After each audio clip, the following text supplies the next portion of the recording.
যে সম্প্রতি আমরা লক্ষ্য করছি যে বৃষ্টি হচ্ছে না। তো আমাদের এই ওয়েদারটা এত গরম কেন? যেখানে দুবাইয়ের মতো জায়গাতে প্রচণ্ড বৃষ্টি হচ্ছে, যে জায়গায় মরুভূমি, উষ্ণ মরুভূমির মাঝে আমরা দেখতে পাচ্ছি বন্যা হচ্ছে। মদিনা শরীফে এবং মক্কা শরীফেও প্রচণ্ড পরিমাণে বৃষ্টি হচ্ছে এবং বিদ্যুৎ চমকাচ্ছে, আকাশে বজ্রপাত হচ্ছে।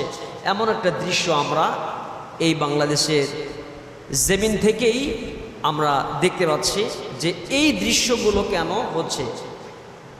এটা কি কিয়ামতের আলামত? যে মদিনাতে বৃষ্টি হচ্ছে, মক্কাতে বৃষ্টি হচ্ছে, আর যে অঞ্চলগুলোতে বৃষ্টি হবার কথা সেখানে হচ্ছে না, এমনটা হচ্ছে কারণটা কি? বিশ্বনবী সাল্লাল্লাহু আলাইহি ওয়াসাল্লামের একটি হাদিস থেকে জানা যায় যে কিয়ামতের আগে মরুভূমি এই অঞ্চলটা শ্যামলিমায় ভরপুর হয়ে যাবে, সবুজ হবে। অর্থাৎ ওই মরুভূমিতে আর মরুভূমি থাকবে না, সেখানে গাছ জন্মাবে, ঘাস জন্মাবে, সবুজ বনভূমিতে রূপান্তরিত হবে। আর যে অঞ্চলগুলো ছিল সুজলা সুফলা শস্য শ্যামলা, সেই অঞ্চলগুলোতে প্রচণ্ড খরা দেখা দেবে, বৃষ্টি হবে না, এরকম পরিবর্তন হয়ে যাবে। এটাও কিয়ামতের আলামাতুল কিয়ামা, কিয়ামতের আলামতের মাঝে এটাও একটি। আর এর অংশ বিশেষ হিসেবে আমরা দেখতে পাচ্ছি যে দুবাইয়ে প্রচণ্ড পরিমাণে বৃষ্টি একতরফা হয়ে গেছে।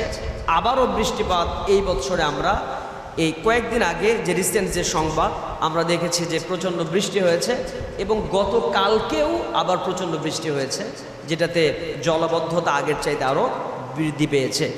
তো এই যে জলাবদ্ধতা তৈরি হয়েছে মক্কায়, মদিনায়, রাস্তাঘাট চলাচলের অনুপযোগী হয়েছে, দুবাইয়ের মতো জায়গাতে এইরকম পরিস্থিতি তৈরি হয়েছে।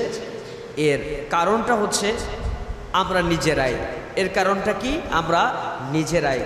যহরাল ফাসাদু ফিল বাররি ওয়াল বাহরি বিমা কাসাবাত আইদিন নাস, যে জলে এবং স্থলে এই যে বিপর্যয়গুলো হয়, এটার কারণ কি?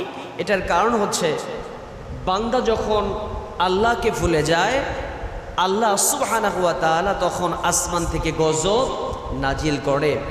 সম্প্রতি একটা সেন্টেন্সের সাথে আমরা অনেকেই পরিচিত যে পৃথিবীতে এত তাপ, তো আপনি আপনার বান্দা যদি তার পাপ কমিয়ে দেয়, আল্লাহও তাপ কমিয়ে দেবেন। তাহলে এই পৃথিবীর তাপ কমানোর জন্য আমাদের করণীয় কি? আমাদের পাপ কমাতে হবে, তাহলে আল্লাহও তাপ কমিয়ে দেবেন।